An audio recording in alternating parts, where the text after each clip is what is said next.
Dressed in their bright red and white uniforms, these pupils from Ayanda-Allie Secondary School stand proud of their newly revamped school. They believe that these improvements will help them to focus more on their books. Well, what I like most about my school is the teachers and even the infrastructure, even though it's not the best that we hope for.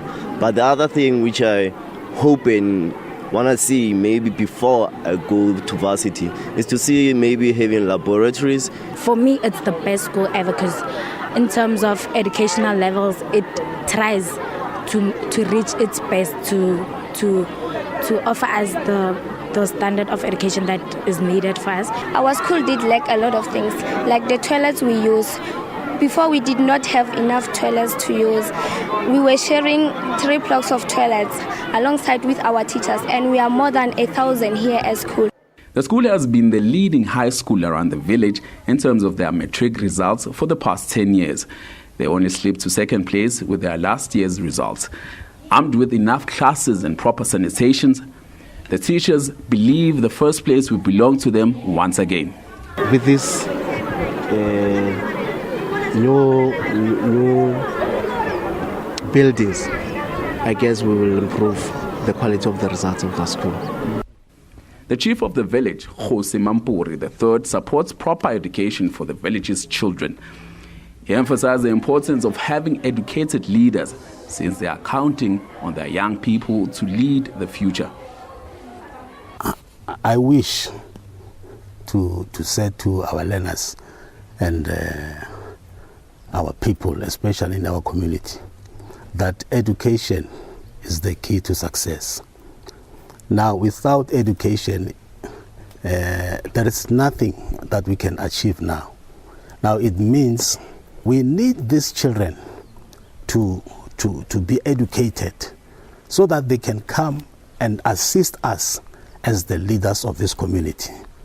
Ayanda-Allie Secondary High School just proved how much children from disadvantaged rural areas are hungry for education. With proper resources and infrastructure, these pupils could excel. Sbuhlela for Morning Live in Polokwane.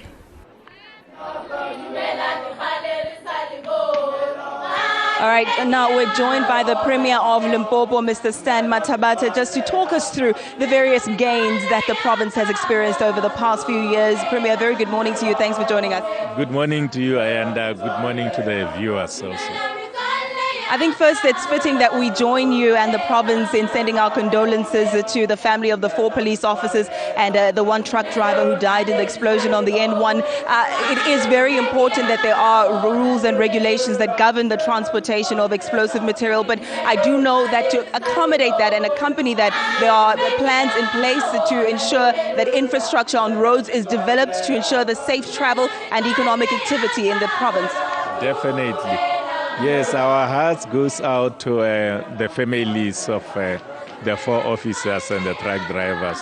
This indeed was a very sad accident that befell this province. We hope all the processes and all the necessary steps shall be taken to ensure that this doesn't repeat itself at any stage in the roads of South Africa. But our heartfelt condolences goes to the families of the victims. I highlighted the issue of infrastructure development, road development. We know we're at the school here in Ayanda-Allie where new classrooms have been built, but there is also the issue of that 1.3 billion rand that has been forfeited by the province of Limpopo due to underspending and irregularities. What do you have to say with regards to that? It's now going to other provinces. Can Limpopo still ensure that there will be development without it? Yes, we are of the view that it's not all lost currently, due to the fact that I think you would understand our conditions are different from the conditions of other provinces.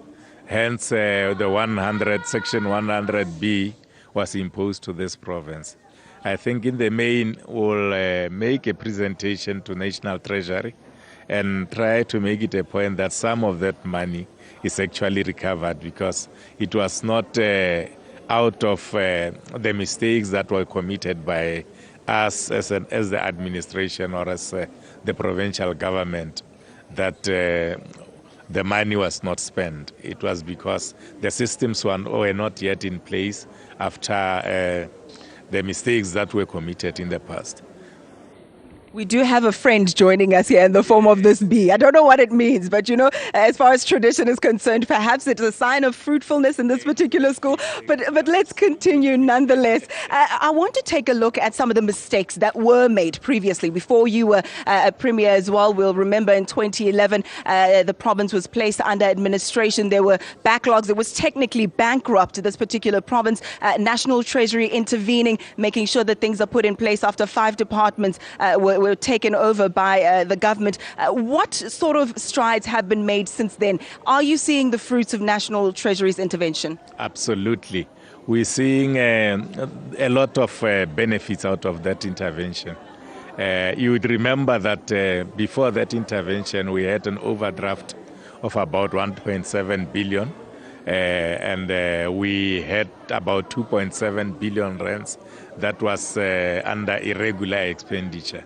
But currently, at the position where we are now, we are at a cash positive position of about 4.4 billion rands, which therefore implies that things have been turned around in the financially. And then the other thing is that we didn't have the necessary systems that would enable us to detect mistakes before they happen. What you would call the caution lights before you go to the red lights, you know. We didn't have those kind of systems, but currently I can assure you that most of those systems are in place, and we are actually in the position where we can say we are now filling those systems with warm bodies, with the necessary personnel that needs to man and drive those systems. Yes, so that to us says we are now on the right track. We're no longer in that position where we would say we are in a ICU position. We are out of ICU. We are ready to get out of hospital now.